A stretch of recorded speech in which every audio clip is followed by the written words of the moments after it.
guys, ano, maghakot tayo ng mga seedlings.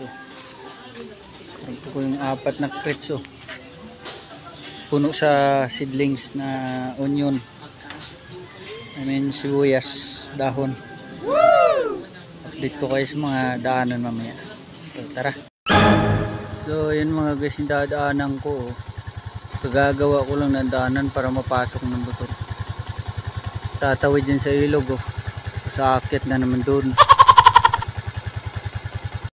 Yun nga guys, dito na naman ako dadaan. Tapos tatawid na naman ulit doon. So yun guys, tapos na tayong tumawid sa ilog. So ngayon, nandito pa tayo sa ilog. Ayan, sasampa na naman ako dyan. Diyan ako dadaan sa riprap na yan, sa dulo, sa taas. Oh no! Tara. So yun mga guys, ito yung dadaanan natin. Sa dulo lang. So yun, may kasalubong pa ako.